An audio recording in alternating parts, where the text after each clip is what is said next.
Okay, I'll call the meeting to order.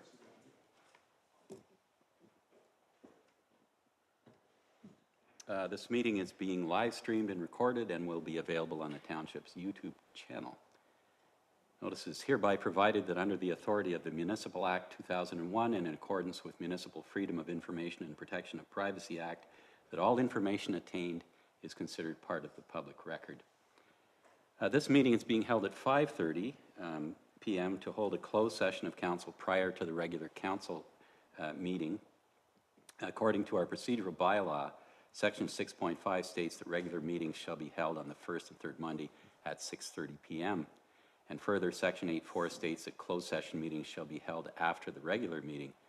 Council shall pass a motion to waive Section 6.5 and 8.4 to allow for the council meeting to commence at 5:30 p.m. and further to hold a closed session meeting prior to their regular session commencing at 6:30 p.m. So the motion would be that council waive Section 6.5 and 8.4 of Bylaw 2004-1264 to allow for the council meeting to commence at 5:30 and further to hold a closed meeting prior to their regular session commencing at 6:30 p.m. Do you want that motion passed now then? Can I get a mover and seconder? Sherry and Doug. That's Councillor Milligan and Deputy Reeve Davison. All in favor? That's carried. Thank you. At this point then, do you want to proceed with confirmation of the agenda and declaration? Okay, so can I get a motion to approve the agenda as modified? Councillor Land and Councillor McDonald, any discussion? All in favor? That's carried. Thank you. Are there any declarations of pecuniary interest? General nature thereof, none declared. Therefore, I will ask for a motion to proceed into closed session as permitted under the Municipal Act to consider matters relating to advice subject to solicitor-client privilege. Councillor Milligan and Councillor Woodcock, all in favor? That's carried. Thank you. So.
Okay, we're back in open session.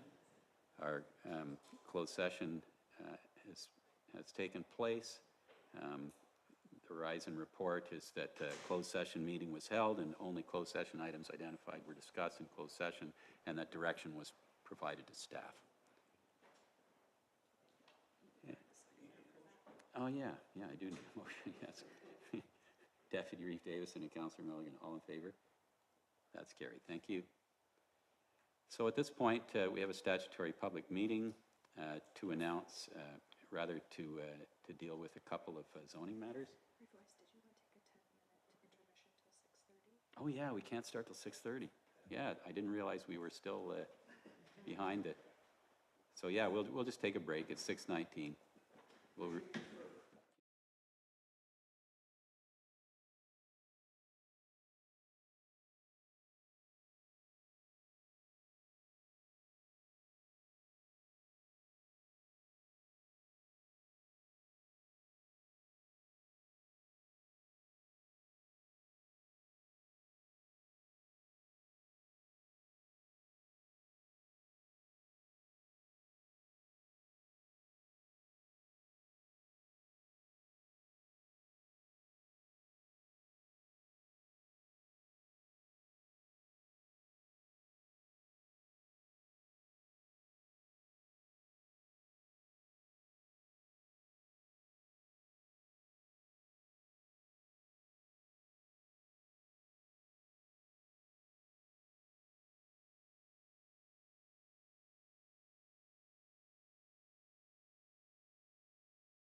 Back.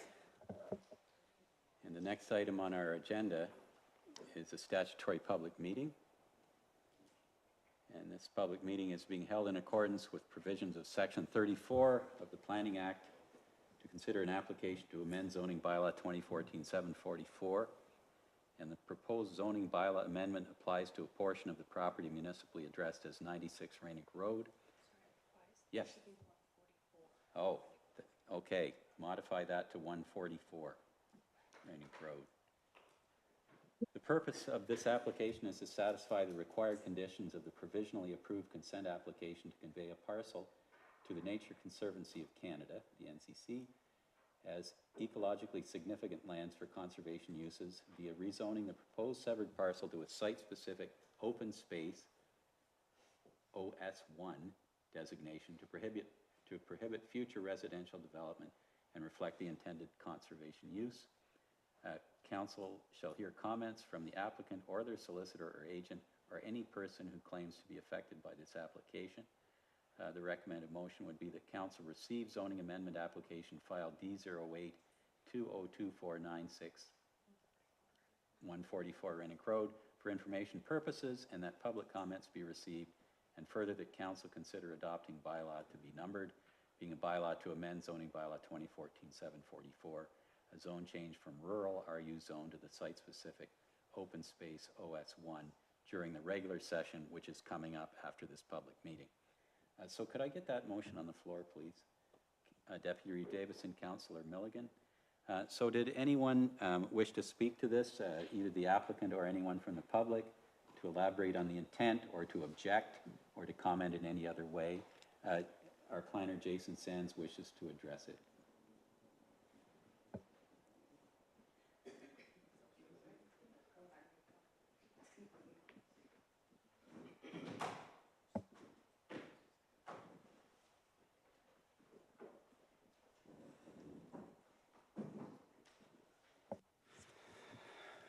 Good evening, members of council, and through you, Reeve Wise, it's nice to see everybody.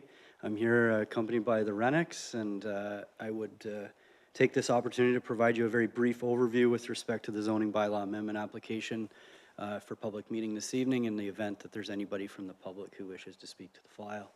Application D08-2024, as you know, is a zoning bylaw amendment, and it relates to previous consent applications.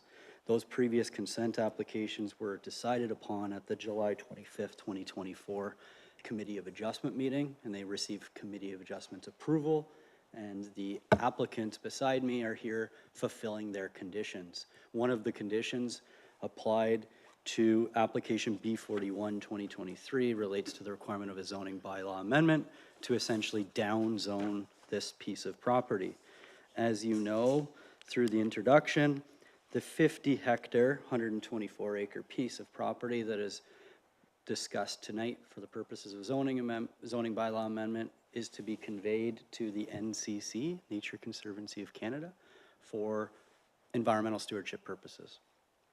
And the purpose of this application is to essentially downzone it so it could not be developed, or it cannot be developed into the future, in its being placed to an open space site-specific zone that refines or restricts any future buildings on that property.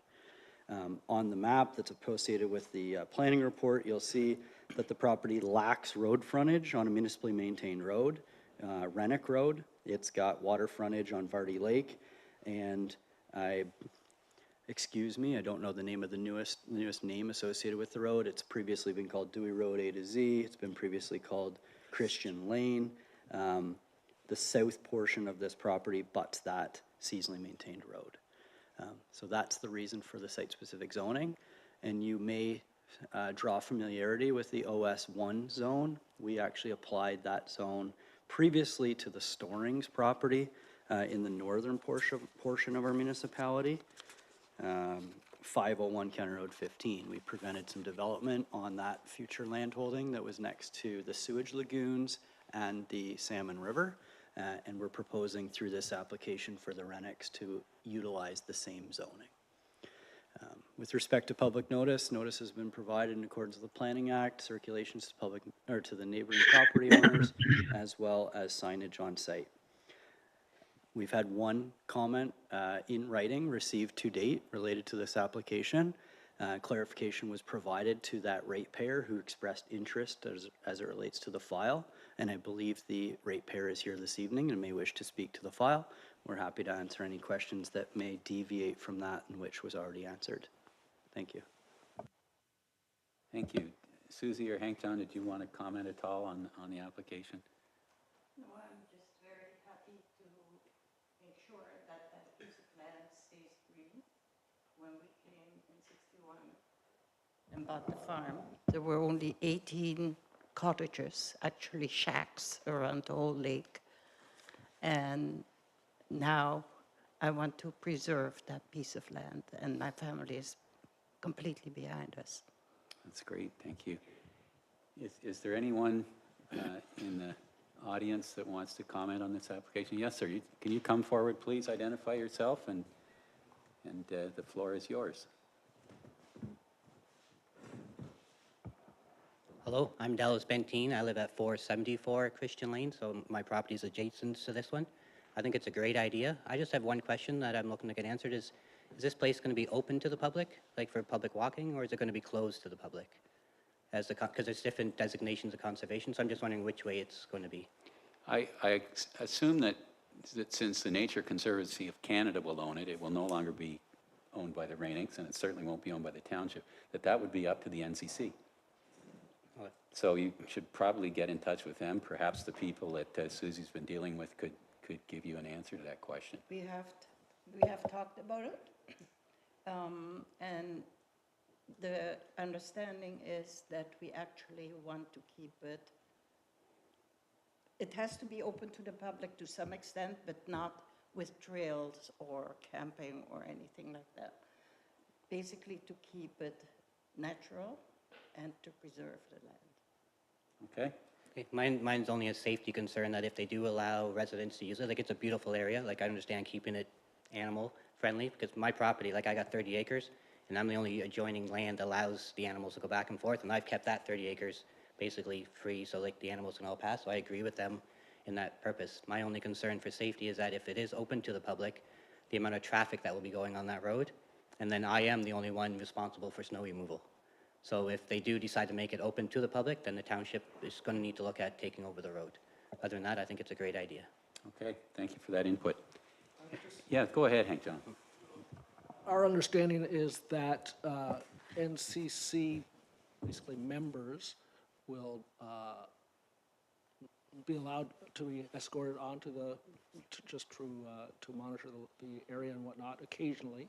It's not open to the public at large. It's a partial donation, so part of the agreement is that our family can maintain trails and whatnot on it, so we still have access to the land. So it's sort of a somewhat shared between the NCC and our responsibilities too. Okay, thanks very much. Anyone else wish to comment on this application? Okay, thanks, Susie. Thanks, Hank John. Okay, so that will be dealt with in the later on in the meeting. And the second item in the public meeting is the Camden East Concession 1, Part Lot 9, RP 29R 11309, Part 1. This is a zoning bylaw amendment application file D06-2024. Public meeting is being held in accordance with the provisions of planning of Section 34 of the Planning Act to consider an application to amend zoning bylaw 2014-744. The proposed zoning bylaw amendment applies to the property identified legally as Camden East Concession 1, Part Lot 9, RP 29 R11309, Part 1. And the purpose of the application is to satisfy the required conditions of the provisionally approved consent applications to rezone the proposed severed and retained parcels to a site-specific hamlet residential HR-X whatever zone to harmonize the zoning with the official plan designation and address setbacks from adjacent industrial zone lands. Council shall hear comments from the applicant or their solicitor or agent or any person who claims to be affected by this application. The recommendation is that council receive zoning amendment application, and I'm not going to read the numbers again, for information purposes, and that public comments be received, and further, the council consider adopting bylaw 2024 to be numbered, being a bylaw to amend bylaw number 2014-744, our zoning bylaw, and change from rural RU zone to Hamlet residential HR and site-specific Hamlet residential HRX during regular session. Can I get that motion on the floor, please? Councillor Lalande, Councillor Milligan. Mr. Sands. Thank you, Reeve Wise. Similar to the last application that we just discussed for zoning bylaw amendment, this application also relates to previous consent applications that were approved by the Committee of Adjustment, subject to the applicant fulfilling their obligation to rezone the property. The lands were subdivided provisionally by the Committee of Adjustment into 6 separate lots. The property is located within the village of Strathcona, south of County Road 11, northwest of Strathcona Paper Center. And they are vacant. It is a vacant land holding proposed to be developed for residential uses. The existing zoning that applies to this fairly large land holding located within one of our villages or settlement areas is rural, which is somewhat uncharacteristic because typically you have hamlet zoning, hamlet commercial or hamlet residential zoning in a hamlet. So this application seeks to change that zoning. You may also be familiar with Strathcona because Strathcona is the home of the Strathcona Paper Mill, quite a large industrial facility. And you'll see in the report, figure 2, it shows the setback requirements, the 300-meter setback requirement from that facility and how it impacts the development on the subject lands. The proposed lands are impacted if you measure from the zoned boundary of that industrial facility. However, the subject lands are outside of that zone boundary if you measure from the building itself, the Strathcona Paper Facility. Regardless, the building envelopes on the 6 severed parcels all demonstrate sufficient area to comply with the future development. In addition to the Strathcona Paper Center, to the west of the lands, which actually front Goodyear Road to the north, is our, what we'll call the industrial park for the Township of Stone Mills. And it contains existing as of right permissions to build industrial land uses, as many of you are aware. However, to date, we don't have a great impetus of land uses in that area for industrial uses. If you measure from those properties fronting Goodyear Road towards the east, that's the variance that we're proposing, or the relief that's being proposed through this application through rezoning. And it's proposed that we increase the rear yard setback requirement for 2 of the severed lots so that there's assurances that the vacant lands fronting Goodyear Road could still be developed into the future, and that there would not become a land use incompatibility perspective between those residential uses and that potential future industrial use fronting Goodyear Road. That's the reason for the site-specific Hamlet residential zone that has yet to be numbered through this application. The other pieces of property, severed lots that are proposed to be located within an HR zone, a Hamlet residential zone, are fully compliant with all the zone requirements, and it's just that they be rezoned because they are truly, in fact, in the village itself. And that's consistent with the higher level policies. So I hope that provides a bit of context with respect to the relief or the zoning that's being requested through this application. I don't believe the applicant is here this evening. There has not been any communication received from neighbors and or technical agencies that would raise concern with respect to these applications or this approval. And public notice was provided to the neighbors, on-site signage and mail and notices in the Napanee Beaver. I'm happy to answer any questions as the applicant's absent this evening at this stage or at a regular session as we move forward through the agenda, Reeve. Thank you, Jason. Anyone from the public have any comment or questions about this application? Anyone on council have any comments or questions? Yes, Deputy Reeve Davison. Jason, just to be clear, was the mill property notified, the mill by letter? It's a great question, through you, Reeve. I'd have to double check the circulation list as to whether or not they have a piece of property. 120-meter radius is who receives the direct mail out, and I don't know off the top of my head, so I'd have to double check that to get back to you. Anyone else? Okay, since there's no further comment, we need a call to question then. Yeah. I don't think we did. No. Yeah. Yeah, yeah, so I'll call a question on the Rennick application. All in favor? That's carried. And on this one, all in favor? That's also carried. Thank you. Thanks, Jason. Next item on the agenda is open forum. No one has signed up to make any comment on items on the agenda this evening. Deputations, Mark Oliver and Lorraine Prue from the Tamworth-Earnsville Community Development Committee, and boosters. Recommendation is that council receive the delegation. Can I get a mover and seconder to put that on the floor, please? Councillor Milligan, Councillor McDonald. Mark, do you want to, and Lorraine? You know the routine with the microphone. Mark, press the button, the red light comes on, the floor is yours.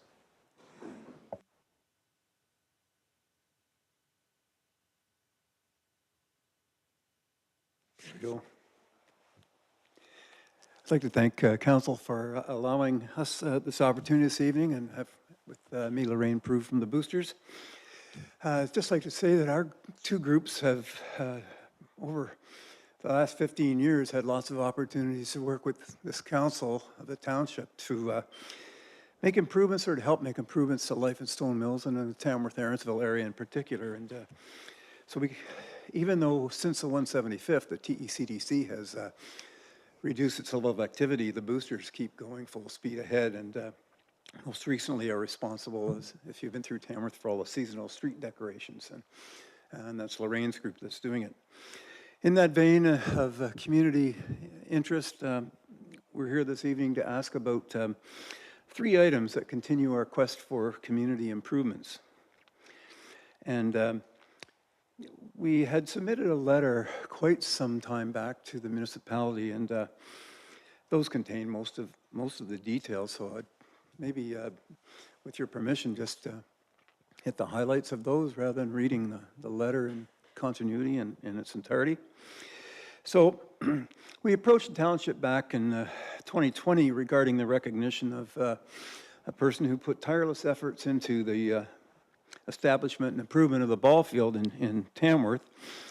And at that time, council referred the matter to staff and for study and consideration.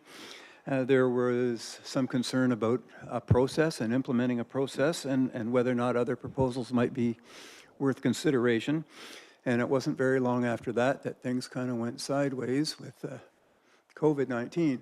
So we're here for one of the reasons tonight is to revisit that and ask council to consider recognizing the efforts of Elsie Dallahuk and her work at getting the ball field going in the 50s, 60s.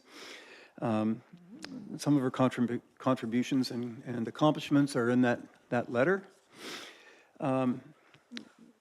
I do believe that in a community like ours, whether it's Centreville, Newburgh, Enterprise, Moscow, Yarker, pick one, anyone, everybody benefits from the efforts of community volunteers. And the historical efforts that have contributed to our hamlets should be recognized and celebrated, and held up as an example, I think, of how to get things done and make progress in a small rural setting. So we do believe there'd be merit in the township establishing or reestablishing the program that they once had that proactively recognizes volunteers who have made or make significant contributions to their various communities. So that's sort of the first thing.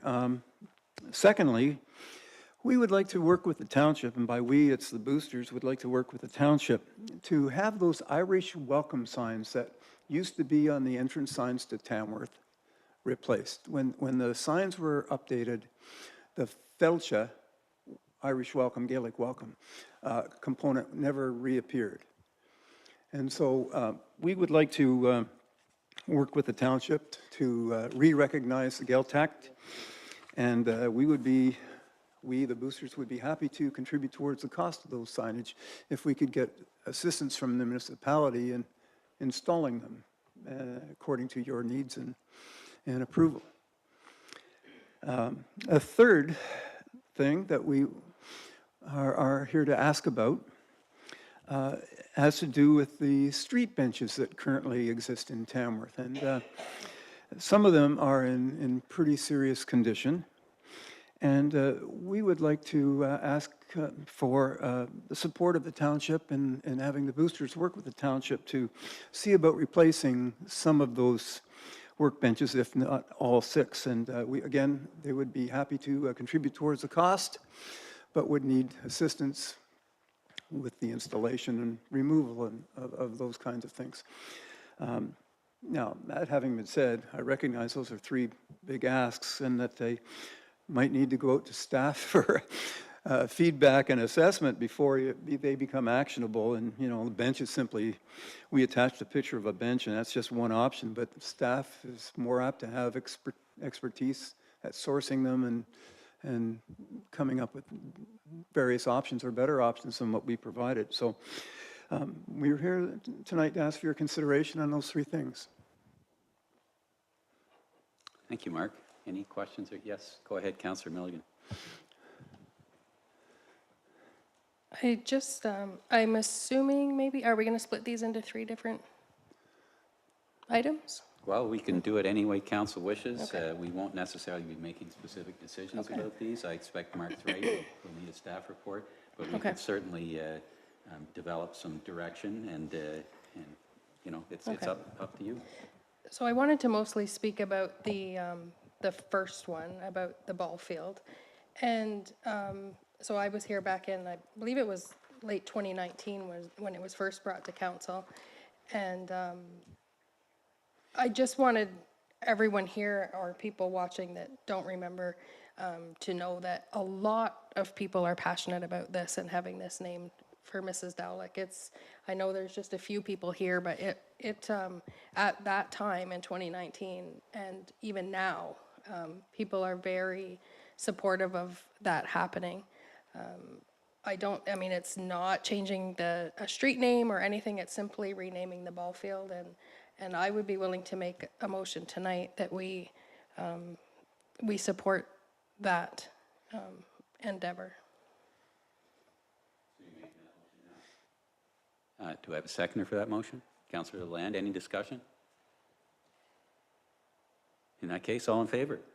That's carried. That one was easy. Did you get my email last night? Did you get my email last night? Okay. Okay, I finished everybody. so there's 2 other items that we have a request on, the Felta signs and the benches. Does anyone have any thing? Yes, or Deputy Reed Davison, go ahead. Yeah, the Feltec signs, I mean, they probably was an oversight when they got removed and didn't get replaced. I wouldn't see that as an issue. I mean, we need to go to the roads crew and have a discussion with them. And to be honest with you, I wouldn't even see the cost of the signs. That's something we replace on an ongoing basis as an issue.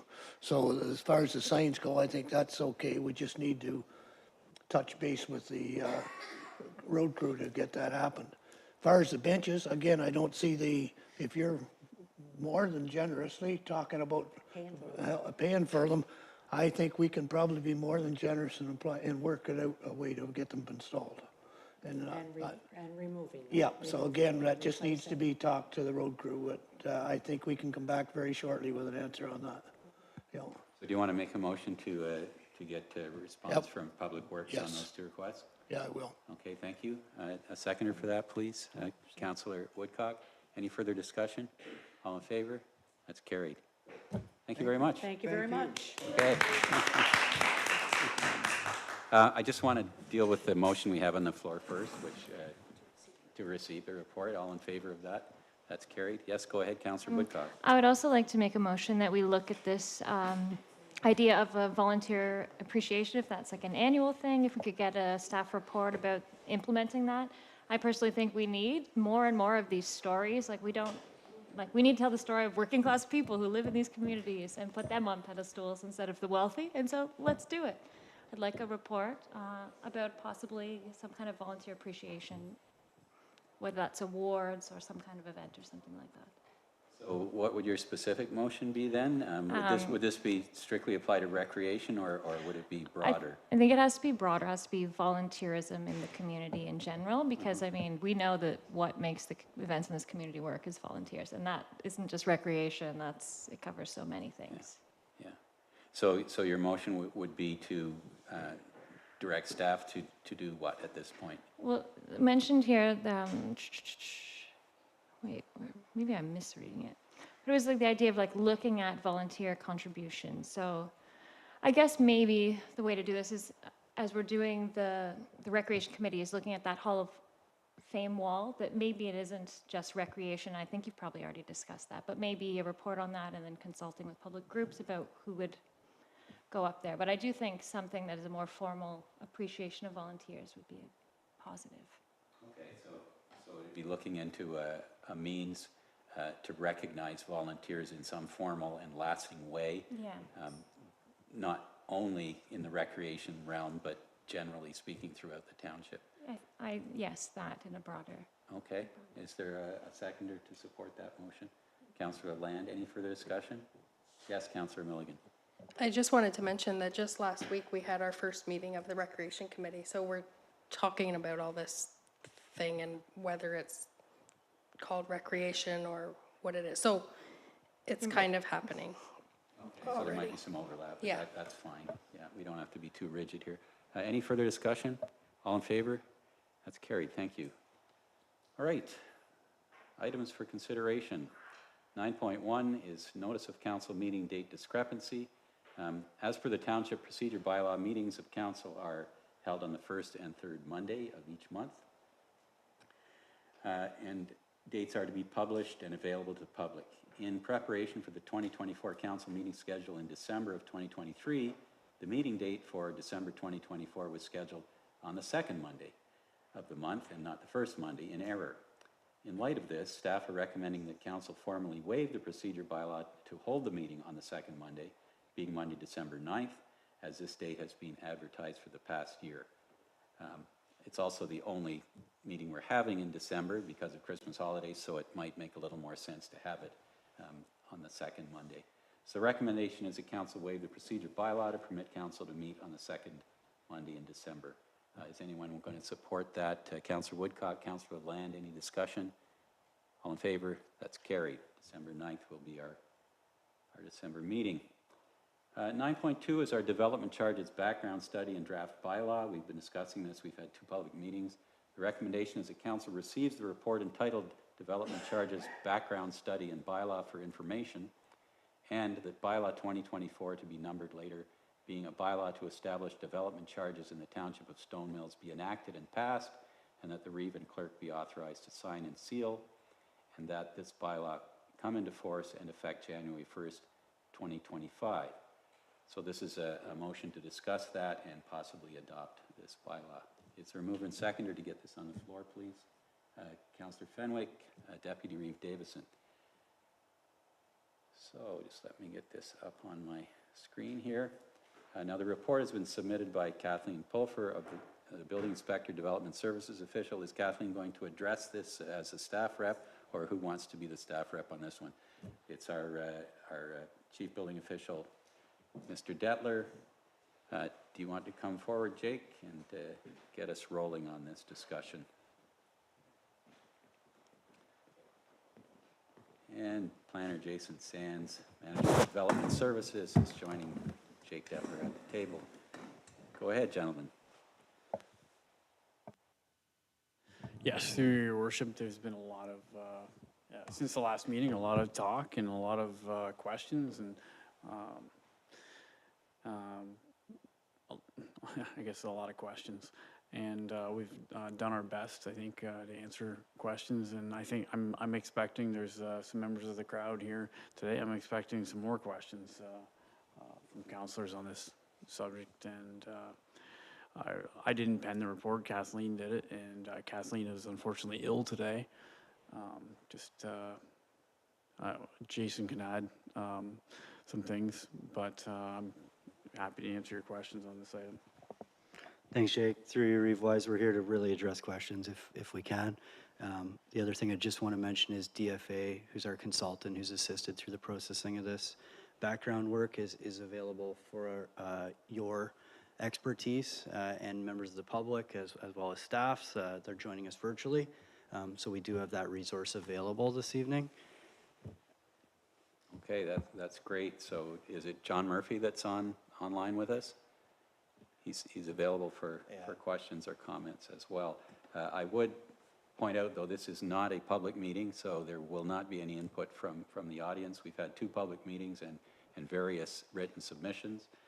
There's a 40-day appeal period, I understand. So if anyone does have any concerns, assuming the bylaw is passed, you're still welcome to comment on that decision. So Council is well aware and I hope well versed in what's being considered here.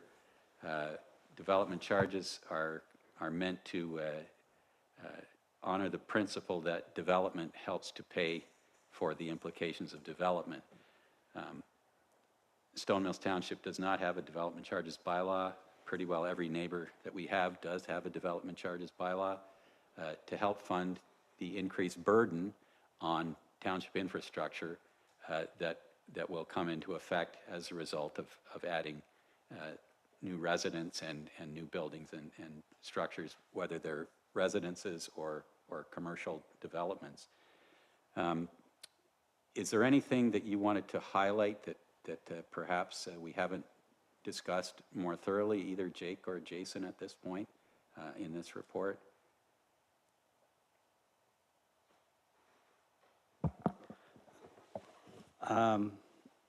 Through you, Reeve Wise, I haven't been at every meeting, of course, in the past few months, so I don't want to proclaim that I'm an expert with what you've discussed.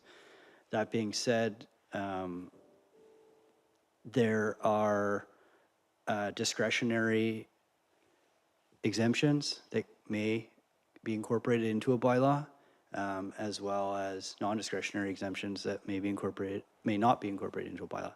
So I say that from an education piece. You may all be very well versed in that, of course, because it may have been discussed at length. And John, of course, from DFA can speak to it in far greater detail than I, but I was a part of compiling what you have before you as the exemptions.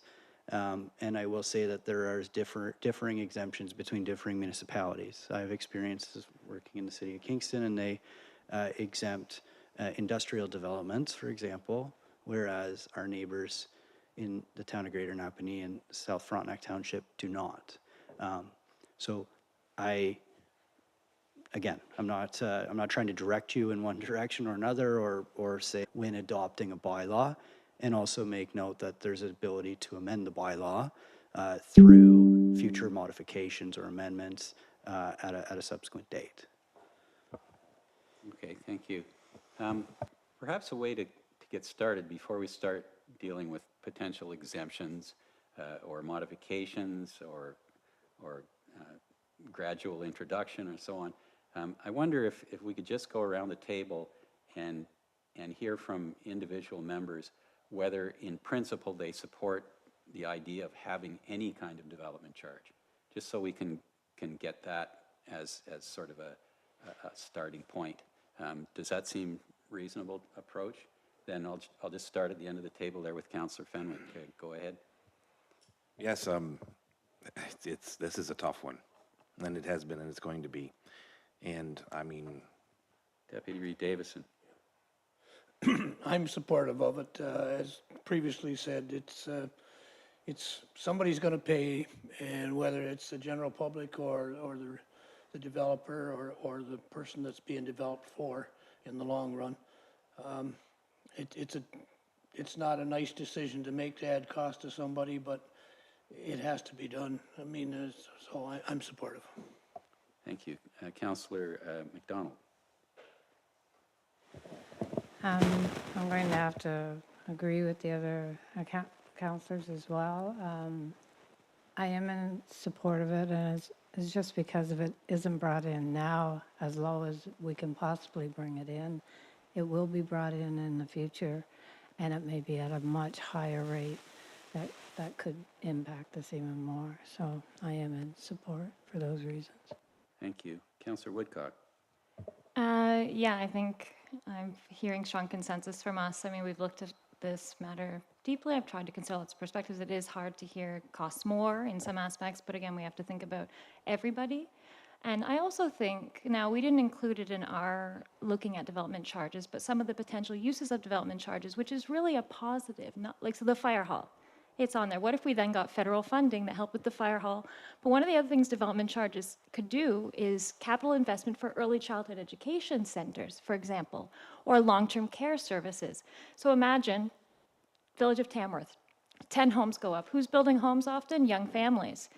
You get development charges, an opportunity comes up to buy a building for an early childhood center. Well, now you've got families building homes and they've got a place to put childcare, and that actually contributes to the value of those homes and the values of our community. So I don't always see it. It's like there is a potential real positive. And I think it matters, like in the story that we're telling about our communities, that it's not all detriment. There is some hope in these opportunities. And so, yeah, I'm in support. Thank you. Councillor Leland. So I'm a black sheep here tonight. I'm not in support of it right now.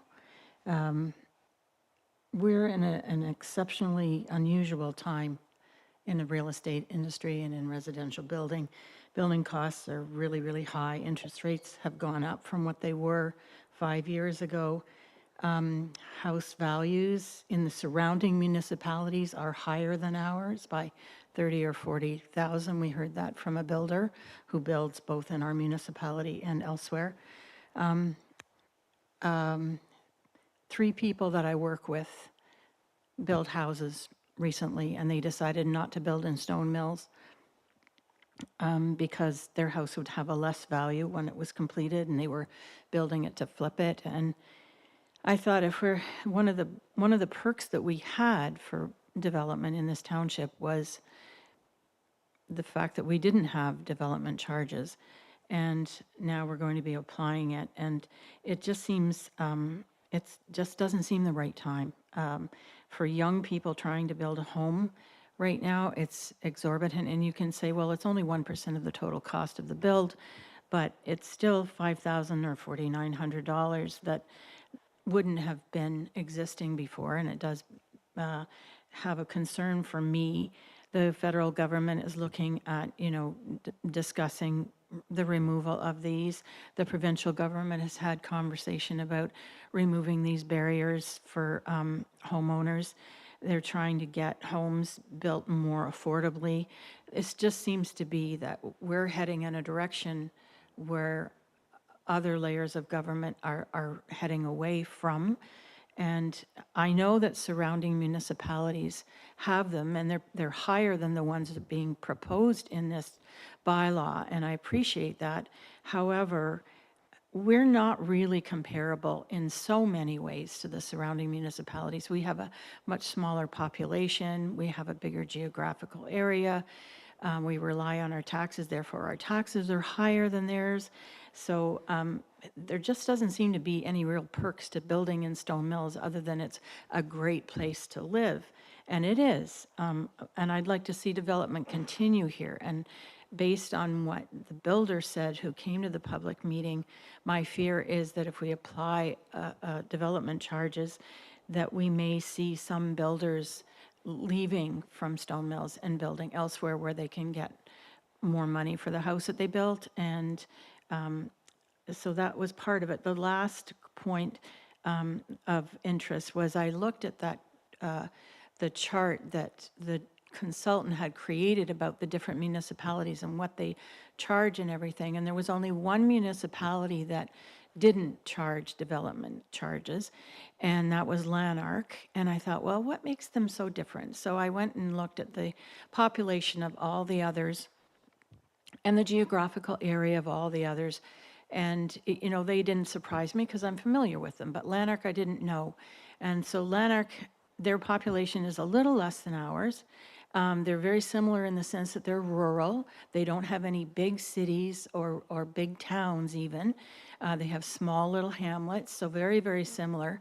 They're between, you know, Perth and Carleton Place. So I don't know what the rationale is for not having development charges, but they seem to be a better fit for us as far as a comparator. I appreciate all the work that's been done on this. 90 pages of a report is a pretty hefty report, but I also respect the people that we've heard in the public meetings who have a good sense of the building industry, as our staff does, and I'm just not convinced that today is the right day to pass this bylaw. So I would be voting no for today. Thank you, Councillor Lind. This is a damned if you do and damned if you don't issue. Somebody's going to pay for the increased pressure on our infrastructure when we add people and buildings to the township. Currently, it's the existing property taxpayers who have covered everything. In other words, our existing taxpayers are subsidizing the improvements to our capital assets on behalf of new residents who don't have any historical input financially for those assets to maintain and expand those assets, whether it's a fire department, a road, our recreation center, whatever. So it seems to me to be a kind of a fairness question here. Yes, if you want to live here, you're going to chip in to help with the demand that you will now be placing, the pressure you'll be placing on our services. On the other hand, Councillor Land quite eloquently expressed the concern that it is a bit of an impediment, a disincentive to build here. One of the things we heard from, we had two public meetings because we only had one person come to the first one. We had 3 or 4 or 5 come to the second one, and we've had a few written submissions. A couple actually in support of development charges, but most opposing it, and they were from people who want to build here or who build for business reasons. One of the things that was mentioned was taxes here are high. People don't want to build here, and now you're putting another disincentive to build here by having development charges. Well, one of the reasons taxes may be high, and I would quibble a little bit about just how much higher they are compared to other townships, is because for decades our existing taxpayers have been funding growth in our buildings and our roads and so on. That's one of the reasons taxes are high. So development charges are a way to reduce tax increases, possibly even freeze them. So there's two ways of looking at these things.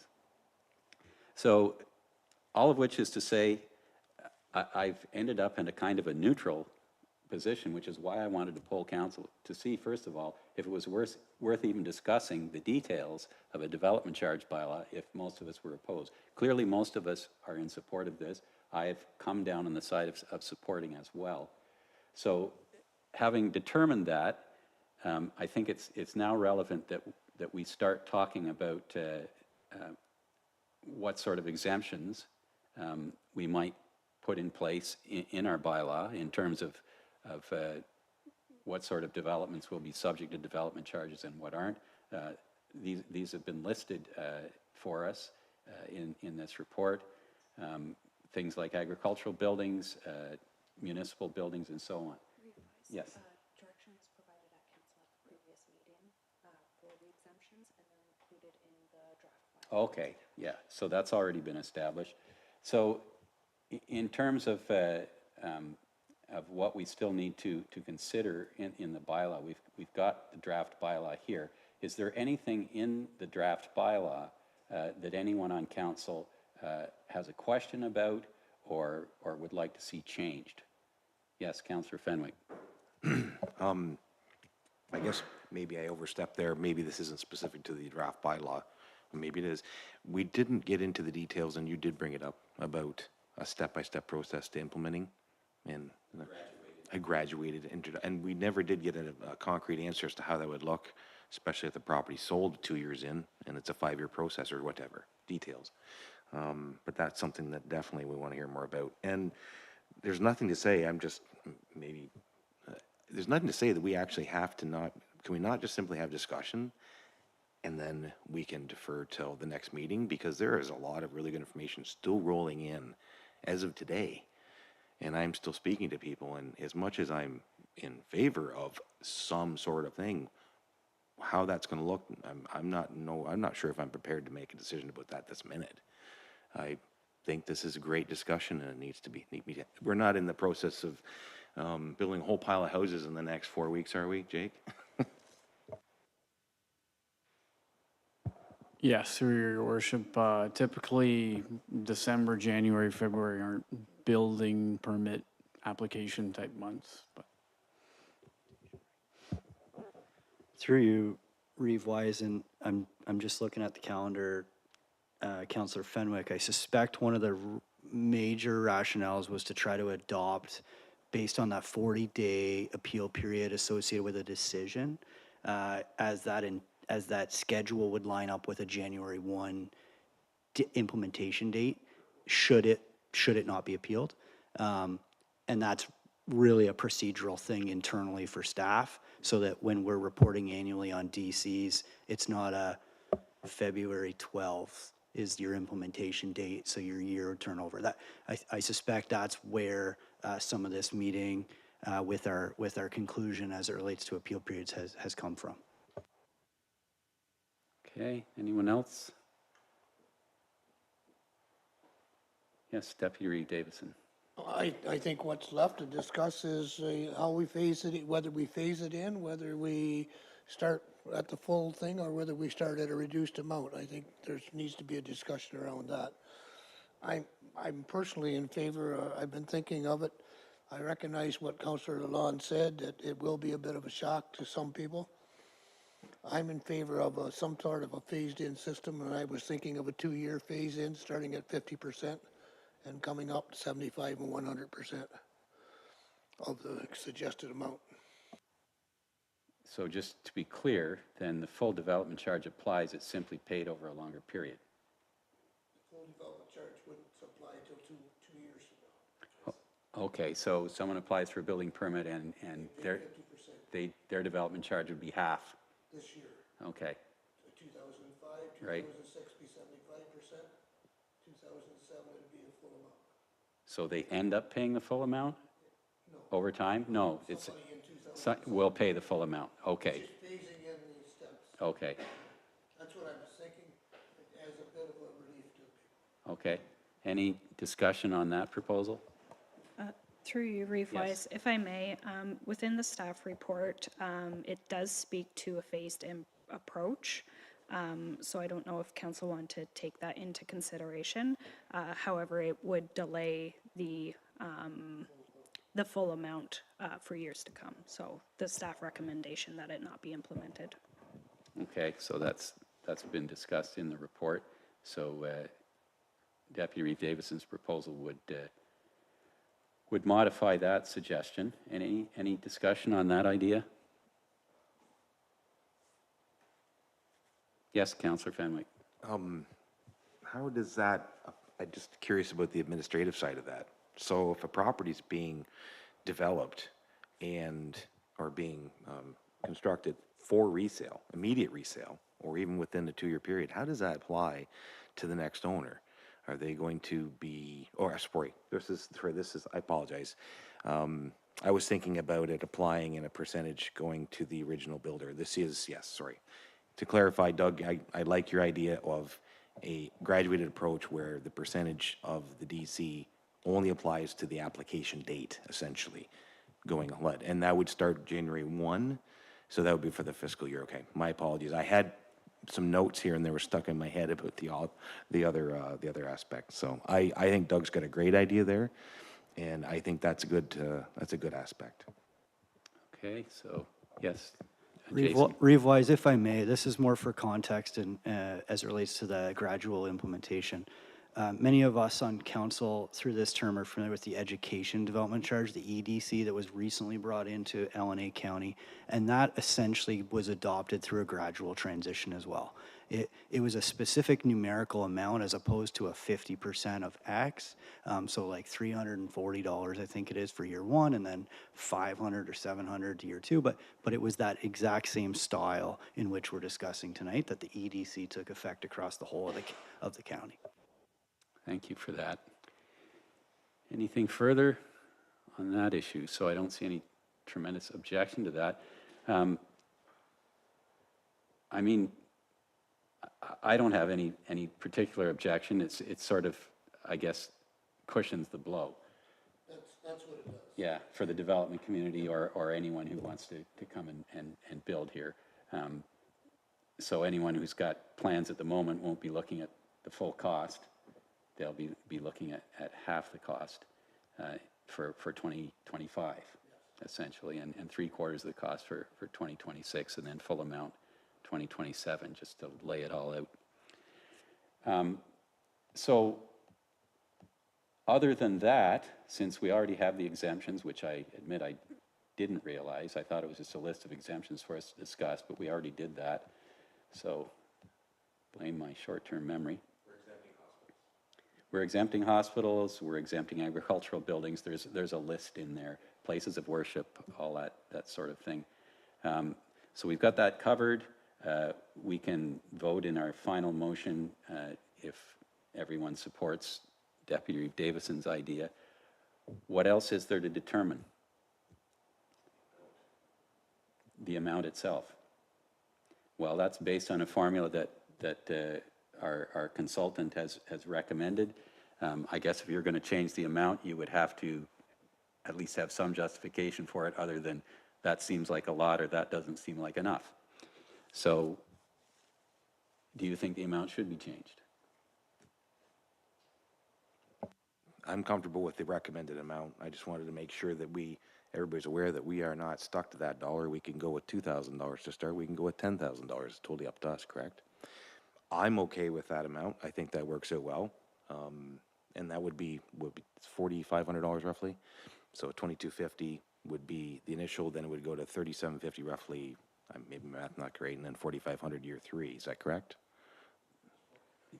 49. Oh, it's 49. Is it 4,900 or 4,500? I can't remember.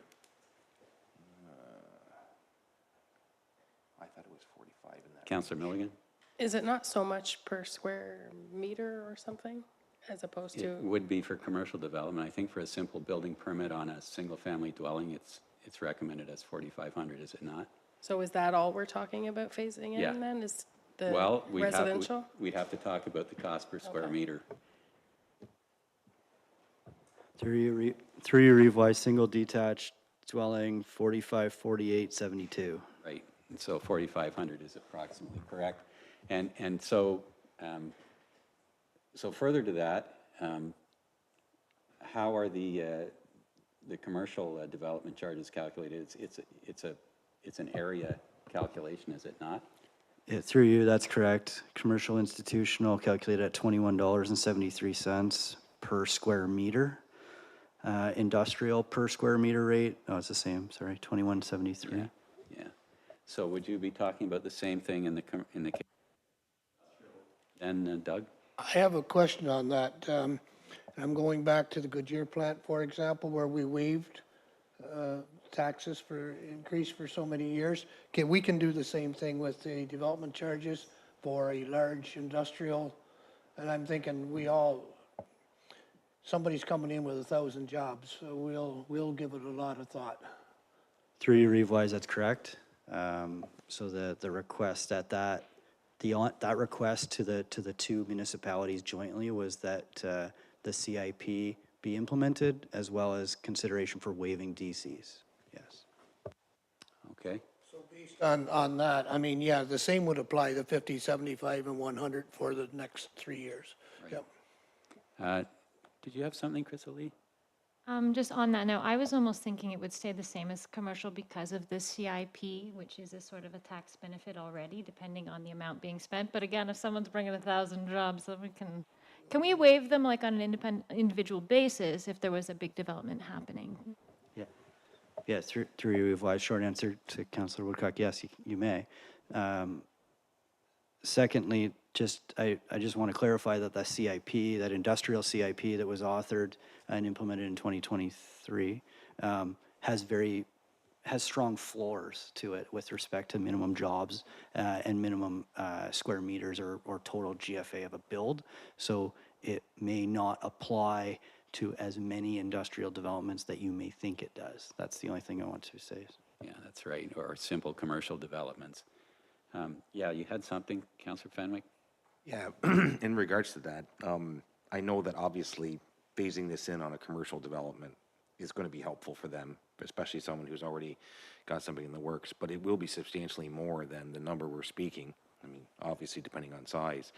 Do we currently have anything in the hopper right now that's going to be hit really hard with this? Through you, Mr. Chair, or Reeve Wise, that's a really tough question to answer, and I say that because to somebody that may be building a single-family dwelling, 50% of $4,500 may be significant to them. With respect to a commercial development, we have active commercial developments in the hopper, if you will. We also have multi-residential units that are of fairly decent scale or size in our communities that we haven't seen previously that would be subject to these fees should they pull permit in 2025. Long story short, yes, there are applications that will feel the financial burden with respect to these development charges. Thank you. Okay, so that's the situation. Is there any other aspect of this proposed bylaw that anyone wants to discuss? We've talked about a sort of a graduated implementation in terms of costs. We already have a list of exemptions. Anything else anyone wants to address at this point? Yes, Councillor Woodcock. I just have one question for Mr. Murphy. If you can hear me, Mr. Murphy? Yes, I can. Okay, awesome. So my question for you is that when we made this plan, we were looking at certain aspects that development charges can fund, but we didn't include all of them because not all of them apply. But my question to you is, so for example, I kind of said it earlier, so Yarker Fire Hall expansion, now in a couple years, say there was federal money and then we got that federal money and it could cover part of that. Are we allowed to use these funds that are in reserve for other uses that are still fall under the development charge uses? For example, early childhood education center, for example. So the idea of a building came up to purchase, could those funds buy that building for us as the capital expense to then provide childcare to the families building these homes? Are we allowed to use those funds like that? Or, because this is 10 years, what if in 6 years we have a nonprofit housing corporation that's building nonprofit seniors housing in our community? Are we going to be able to use these DC charges to support those long-term care services that may, then open up houses for younger families and give housing to these seniors in the way that those kind of really contribute to the value of our community? So are we allowed to use these reserve funds for those, even though those potential uses were not in this study? Could you let me know that? Thanks. Short answer is no.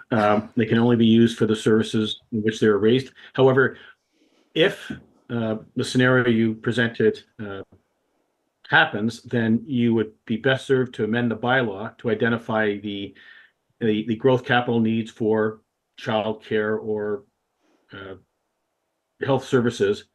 Then you would adopt an amendment to the bylaw to include those services, and whatever calculated rates would be appropriate based on the growth capital costs identified for those services, such as childcare. Okay. Thank you. Thank you. Sorry, one more question. Go ahead. Yeah. And we can't just put those in now because this number is obviously based on the things that you've looked at, right? We can't just say, oh, order this, because the number is determined based on the criteria, yes? Well, if council identifies childcare as a need and identifies a capital project that would service child care needs, in which a portion of that cost would be deemed to benefit new anticipated growth, because it would also benefit the existing population. A portion of that capital cost could be allocated to future growth. In essence, a component of development charges would be added. Okay, thank you. Thank you. Okay, anything else? Anything else that Jake or Jason want to add at this point before I call the question? Yes. Through you, revise. So right now, there's a motion on the floor to pass the bylaw with an effect date of January 1st. If staff want to correct me if I'm wrong, but it might be better suited to do a motion to defer if council is looking to incorporate phased-in approaches, because I don't believe that's incorporated into the bylaw. Right. So I was anticipating the motion would be to adopt the bylaw as presented with the amendment that the development charges be maintained, however, that they be 50% in 2025. Would that suffice? Because it would be a good thing if we could get this to cover that 40 days to January. Yeah. Yeah, so, yes, Jason, go ahead. Through your revise, that's logical in my mind. My only clarification point for members of council, public, or staff would be, and I don't have the numbers in front of me, but $4,500 for year one, and 50% of that, but then 75%, and then 100%. Would that then make the first year of full implementation 3 years out at $4,500, 2027? But I suspect there's a growth, and Mr. Murphy can speak to this, but I suspect there's a growth built into that. So we're basically negating that growth and only using our starting point for the following 3 years, as opposed to then jumping to that growth point in 2027. That'd be my question / clarification for all of us in the room as our clerk tries to make the motion. Mike, Doug. Your total growth is going to be slightly less because of the 50-75, but it's going to be a lot more than zero. I agree. Yep. Through you, I agree. I just want to make sure that's clarified. Yeah. Yeah, we'll be running a little bit behind the curve. Yes, go ahead. Reeve-wise, if we may, I think Mr. Murphy has a point and probably can explain it more elegantly. Yes, go ahead, Mr. Murphy. So if you're looking to phase in the calculated charge, what would happen is you'd have the rates as presented in the bylaw, and those rates will get indexed every year. And the bylaw would have wording such that the calculated rates, or the rates to be imposed, are 50% of the calculated rates, January 1st, 2025, and then 75% of the calculated rate, January 1st, 2026, and then 100% of the calculated rates from January 1st, 2027 onward. So the rates would these rates as presented would get indexed every year, and the amount to be charged would be 50% of those. In this case, it would be 50% of what's being posted in January 1st, 2026. It'd be 50% or 75% of the newly indexed rate. So you wouldn't lose out on the indexation. That would be applied, and the percentage discount, or in this case, it would be 50% discounted January 1st, 2025, 25% discounted January 1st, 2026, and then no discount January 1st, 2027. Of an indexed rate, yeah. Yeah. Yes. So you're not going to lose out on the indexation or the inflation of the capital costs. Okay, so we won't be falling behind, in other words. And I'll work with the clerk to draft the wording for the bylaw to ensure that it meets your intention. Excellent, thank you. So is that clear? And Brandy, that addresses your concern? So Doug, did you want to make the motion incorporating that recommendation that we adopt the bylaws presented with the amendment that you've proposed, which we've been discussing about 5075? I'll make the motion. Okay. Through you, Reeve-wise, sorry, we have a motion on the floor by Councillor Fenwick, seconded by Deputy Reeve Davison.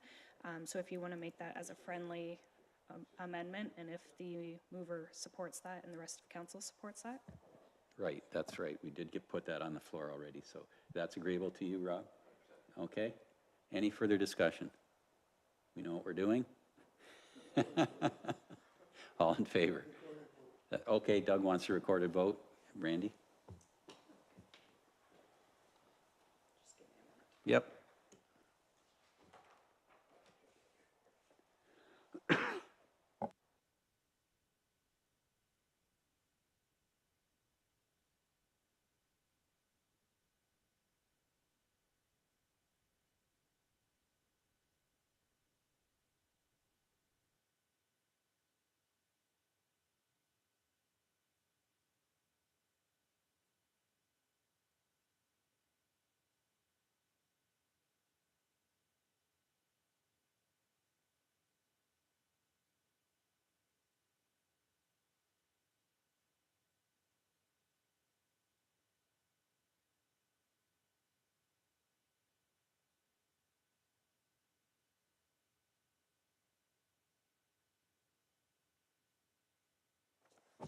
Okay, calling recorded vote by Deputy Reeve Davison. So in alphabetical order, starting with the requester. So Deputy Reeve Davison in support of this. Yes. Councillor Fenwick, Yes. Councillor Lalonde. Councillor McDonald, Yes. Councillor Milligan, Yes. Councillor Woodcock, Yep. Reeve Wise. Yes. That's carried. Thank you. So that was the heftiest item on the agenda. For those of you who are patiently waiting for us to deal with the zoning, the next few items should not take very much longer. 9.3 is municipal records progress update. The recommendation is that the report be received for information purposes. Can I get that on the floor, please? Councillor Milligan and Deputy Reeve Davison. Clerk Teeple, did you want to address this? Nothing further to add to the report, Reeve Wise. Just want to give recognition to our records clerk, Pam Bernard, who's worked tirelessly on getting us organized here. So, Indeed, this is an essential activity. We have a motion on the floor. All in favor? That's carried. Thank you. Next item is 2025 Council and Committee meeting schedule and office closures. The recommendation is that this report be received and that the attached meeting schedule be approved, and that Council approve the closure of the office during the week of December 23rd to 27th, 2024. Can I get a mover and seconder to that effect? Councillor Milligan, Councillor Woodcock. Any discussion? Yes, Deputy Reeve Davison. Yeah, I was just wondering again, we're showing next December as the council meeting on December 1st. I wonder if we should make it a later date, either the 8th or the 15th, seeing how we're only having one in the month. That's for the end of 2025? 2025 Yeah. December. I think we should actually make it later in the month, kind of not make it so long without meetings. So what are you proposing then, the second Monday? I'm suggesting the 2nd, the 8th. What we've basically done Yep. for this December, Yep. yeah. Is that agreeable to everyone? Seems reasonable? Yes, Councillor Woodcock. Yes, and maybe even suggest that we do that going forward, that it's first and third, but second in December, just in terms of time, or we can do it every time, but maybe. So maybe we can get Just- that under discussion at some time. If that makes sense. Yeah, Clerk Teeple? through you, Reeve Wise, so we can take that feedback, and when we're doing the 2026 meeting calendar, we'll look how the dates fall, and if it's falling the first week of December, we'll include it in the meeting date schedule as the second one. Yeah, because it's conceivable that we could end up actually making it too late in the month, depending on when the first is. Yes, Councillor Fenwick? Just a procedural question for the clerk. Brandy, with something like that, and that's a great idea, by the way, would that be a procedural bylaw thing, or we can just do that? Through you, Reeve Wise, so in the procedure bylaw, it states that council shall meet the first and third Monday of each month, and that council shall prepare a calendar for each meeting. So if you're moving it from the first Monday to the second or fourth Monday of the month, you would need to waive the procedural bylaw. We could incorporate the change more permanently within the procedural bylaw. So for example, July, August, and December, it states that council shall meet only once. So you don't need to waive the procedural bylaw to cancel the second meetings. Thank you for the clarification. Okay, any further discussion here? All in favor? That's carried, thank you. 9.5, automatic aid agreement, Loyalist Township. The recommendation that the report be received and that a bylaw to authorize the execution of an automatic aid agreement with the Corporation of Loyalist Township be enacted and passed, and that the Reeve clerk be authorized to sign and seal. Yes, Deputy Chief Richmond, did you wish to add anything to the report at this time? Through your revise, no, nothing more to add to the report. I'd be happy to answer any questions. Any questions for James? I think this is fairly routine. Councillor Davison moves, seconded by Councillor Lalande. Any discussion? All in favor? That's carried. Thank you. So we return to the subjects of our public meeting. 144, I guess. Yes. Rennick Road zoning bylaw amendment application file D08-2024.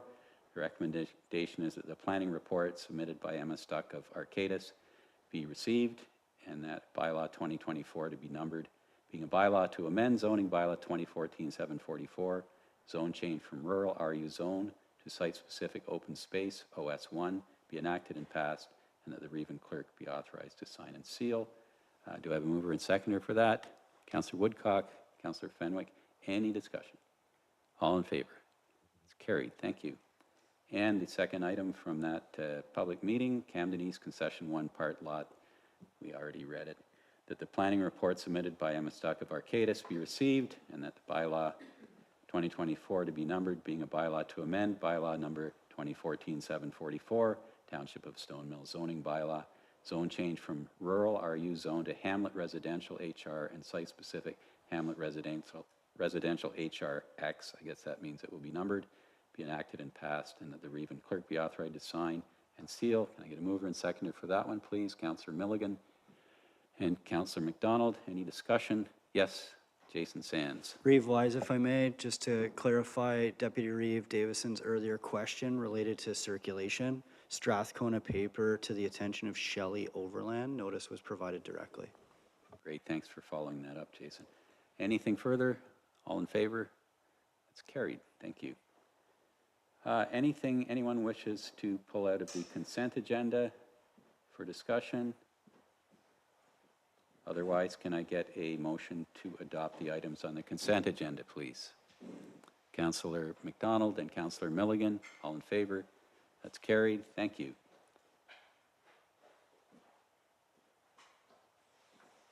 And we have a direct motion that Councillor Milligan wishes to bring forward.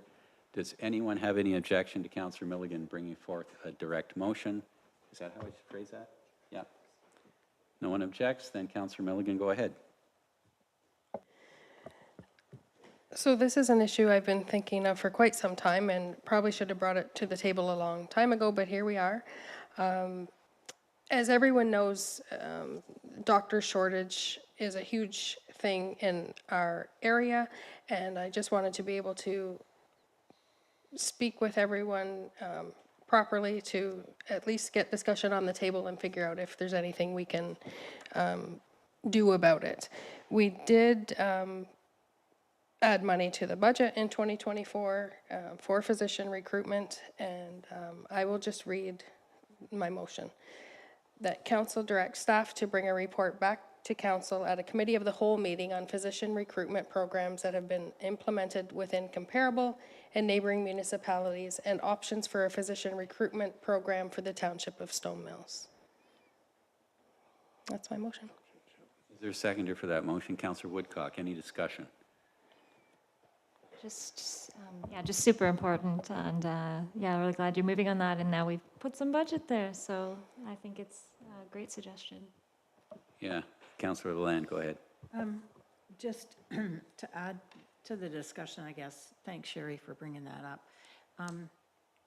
One thing that I don't think has been done very much in recruitment is attempting to inform physicians who live in other countries like England, Wales, Scotland, Ireland, to come here because they have a different model there, and apparently they're finding that they're overwhelmed, and they're coming. I guess they just hired a doctor from Wales in Addington Highlands because he said he has more autonomy in his practice here than he does there.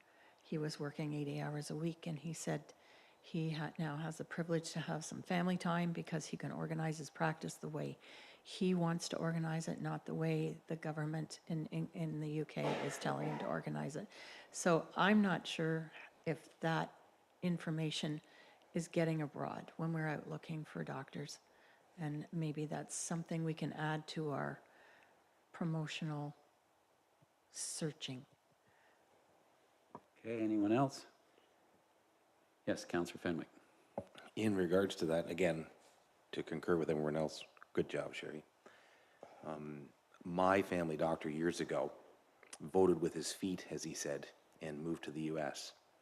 And I was without a doctor for a little while, and I was fortunate that my wife's family doctor just kind of added me in.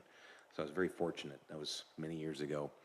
I'm wondering how easy it would be for American doctors to come north of the border. I'm sure there's a few of them that might be interested in that right about now. And I'm not sure if our American cousins, if their regulations, rules, training, et cetera, might very closely mimic ours, and therefore quick implementation might be on the table. So just a thought of maybe speaking to other municipalities that have maybe marketed in New York State, that sort of thing, Michigan, et cetera. Thank you. Anyone else? Yeah, there's going to be a number of things to consider, and not to mention just new models of care, such as has been implemented in Napanee and in parts of Kingston, these so-called health homes, whether that would apply out here or not, where rosters are already chock full. I don't know, but it's certainly something we should be discussing, and I will call the question. All in favor? That's carried. Thank you, Sherry. Announcements by council members. Anyone, anything they want to bring forward that we should all be aware of? Yes, Deputy Reed Davison. I'd just like to bring forward that Warden Wise is finishing his term as warden at the county this month, and he's to be congratulated on an excellent term that he's held there for the 1 year. Thank you, John. Doug. Yeah, November's meeting will be my last one. And I won't say I haven't enjoyed it, because I have, but it is very demanding. Just not that there's so many more meetings. There's the Eastern Ontario Wardens Caucus is every month or two, depending. You have either a Zoom or an in-person meeting. I was up to Calabogie for the last one, and I've been here and there. But there's a lot of behind-the-scenes stuff. The CAO wants to talk to you about something on the OWC agenda, and there's this and there's that. And before you know it, you've got a Zoom meeting here and a phone call there, and I won't miss that part. But it is a position that generally in this county is a single-year one, which is fine because we have 4 municipalities, and so the Reeve or Deputy Reeve, and it can be either, can become warden, and it's sort of traditionally in each term you'll have someone from a different municipality be warden. Not always. Bill Lowry was warden 2 terms running because he made a strong case, I forget what the issues were at the time, that to be effective at the Eastern Ontario Wardens Caucus, he needed more than a year under his belt. And I can see that. I'm just at the point where I can see where some of the issues that the Eastern Ontario Wardens Caucus deals with, and that's about 13 upper tier municipalities from Peterborough to the Quebec border. I'm just getting comfortable and I'm gone, right? So the people who tend to be the chair of the Eastern Ontario Wardens Caucus are people who have a single upper tier municipality, and they're already the Reeve or mayor of, for example, Steve Ferguson. He's not the chair of the Eastern Ontario Wardens Caucus, but Peter Eamon from Renfrew is, and he's just sort of perennially there. He's the mayor of Renfrew. So people like wardens from Lennox and Addington or Frontenac, who tend to change every year, will almost never be sitting in that seat. Now, to a certain extent, it's ceremonial, but they're also the mouthpiece to the provincial government for the Eastern Ontario Wardens Caucus. So there's a structural flaw in political power distribution within the organization, simply by the nature of the way the different municipalities involved are set up. So that's something I've been talking to Peter Eamon about. He has volunteered, once we choose our new warden at the inaugural meeting in December, to come down and give the new warden a sort of a prep talk for a couple of hours, so at least the new warden will not be going in sort of cold, so that at least will be some help in terms of orientation. But thank you, Doug, for bringing that up. That's all I'm going to say about being warden. Which brings us to our confirmation bylaw. Can I get a motion to confirm the proceedings of this session of council? Councillor Milligan and Councillor McDonald, all in favor? That's carried. And can I get a motion to adjourn, please? Councillor Woodcock and Deputy Reeve Davison, thank you. All in favor? That's carried.